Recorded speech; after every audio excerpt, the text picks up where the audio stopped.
Nuestros queridos amigos de la cadena CNN con sede en Atlanta, los Estados Unidos, analizan la gira de Ahmadinejad por Venezuela. Y van a entrevistarlo, vamos a ver a continuación y lo vamos a ir analizando, al precandidato presidencial de la oposición, Leopoldo López. Iniciamos de esta manera. Desde Caracas, junto a Luis Carlos Vélez, Leopoldo López, quien es precandidato presidencial por la Mesa de la Unidad Democrática. Desde Caracas, a quien le damos la bienvenida y le agradecemos que nos haya podido acompañar esta tarde en Nuestro Mundo. Y tal vez mi primera pregunta es, ¿cuál es la lectura que ustedes y la oposición en general en Venezuela le dan a esta visita del presidente iraní? Bienvenido. Bueno, muchísimas gracias, Patricia. Nosotros, la verdad es que vemos esta visita como una visita que va en contra de lo que ha sido la tradición de Venezuela y lo que son los verdaderos intereses de los venezolanos. Unas relaciones exteriores que están haciéndose, se están fortaleciendo con un país que ha venido violentando los derechos humanos, que tiene una posición guerrerista en el mundo y que evidentemente no busca el fortalecimiento de la democracia como...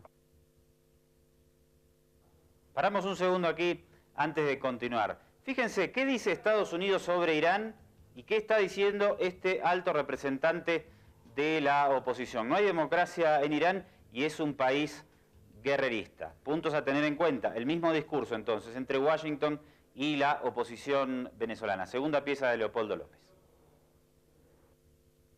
Nos preocupa que Venezuela e Irán se hablen de lazos de hermandad, se hablen de ser países hermanados estratégicamente, cuando evidentemente Irán deja de ser una democracia y tiene una violación clara a los derechos humanos. Alrededor de esta visita hay muchas especulaciones. Lo que sí es cierto es, primero, no sabemos qué se firma. Hay muchos acuerdos, se habla de más de 200 acuerdos, cartas de intención que se han firmado a lo largo de los últimos años. Los venezolanos no tenemos ningún tipo de información real, certera, sobre cuáles son estos acuerdos que se han venido firmando, ni cuáles son las consecuencias para los venezolanos en el futuro. No sabemos si violentan la Constitución y no sabemos si representan algún peligro, tanto nacional como internacional, para los venezolanos. Segundo, es una visita que también está enmarcada claramente en unas relaciones internacionales que se alejan de una tradición que ha tenido Venezuela durante décadas, de vincularse con países democráticos que promuevan la profundización y la integración del continente y del mundo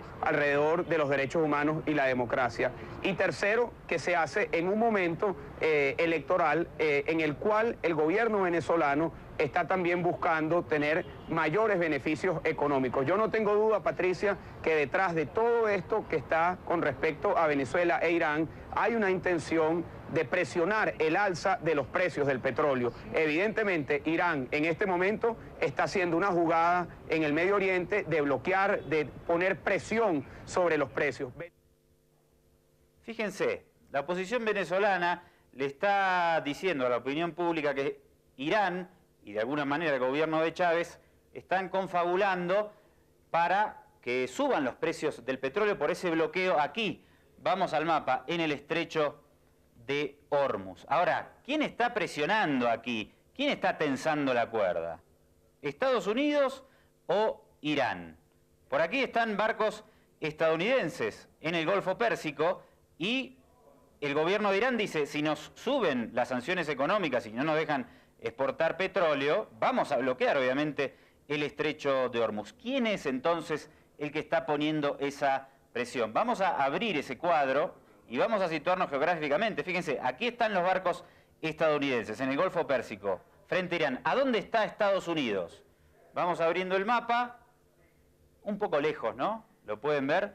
Aquí Estados Unidos y a miles y miles y miles de kilómetros el Golfo Pérsico donde está Irán. Entonces, ¿quién está tensando la cuerda? Porque no son los barcos iraníes los que están en esta parte del mundo tensionando y haciendo crecer el precio del petróleo o llevando al borde de un conflicto armado, sino los barcos estadounidenses quienes atraviesan prácticamente todo el planeta para intimidar militarmente a la República Islámica de Irán. La última parte a continuación de Leopoldo López.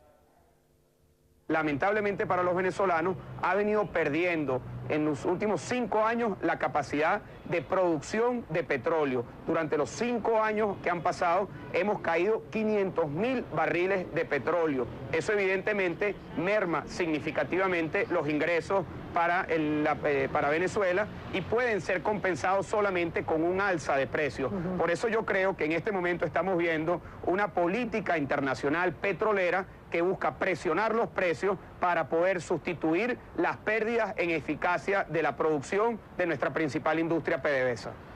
Luis Carlos, creo que quisiera intervenir en este punto. Si me permites. Sí, adelante, Luis Carlos. Claro que sí, sí señora. Quisiera hacer una pregunta a Leopoldo. Si uno fuera abogado del diablo, y yo acabo de estar en una de las construcciones más grandes que hay de viviendas que está ayudando a construir el gobierno iraní acá en Venezuela. Es una construcción enorme y hay miles de familias que se están beneficiando de esto, porque son miles de familias las que se están beneficiando de esto. Los vehículos iraníes que se venden en el país están por debajo de los precios, aunque no están siendo construidos masivamente, pero están ahí. Es decir, tangiblemente uno podría argumentar que esta cooperación entre las dos naciones no es tan mala.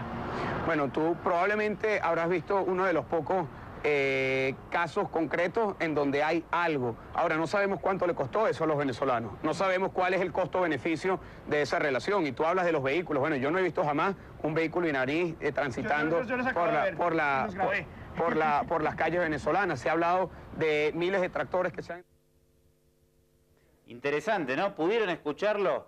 El representante de la oposición venezolana le dice, bueno, yo nunca vi esos famosos carros iraníes que supuestamente benefician a la población con este intercambio. Y Luis Carlos Vélez, periodista de CNN, le dice, pero ¿cómo? Yo vine de enviado especial a Caracas, acabo de salir a la calle y los vi. Sin embargo, el representante de la oposición seguía negando ese beneficio para el pueblo venezolano por el intercambio, por los intercambios comerciales y políticos que se establecieron con Irán. Fíjense, si no tuvieron la oportunidad, lo vemos de nuevo. Uno podría argumentar que esta cooperación entre las dos naciones no es tan mala. Bueno, tú probablemente habrás visto uno de los pocos casos concretos en donde hay algo. Ahora, no sabemos cuánto le costó eso a los venezolanos. No sabemos cuál es el costo-beneficio de esa relación. Y tú hablas de los vehículos. Bueno, yo no he visto jamás un vehículo iraní transitando por las calles venezolanas. Se ha hablado de miles de tractores que se han...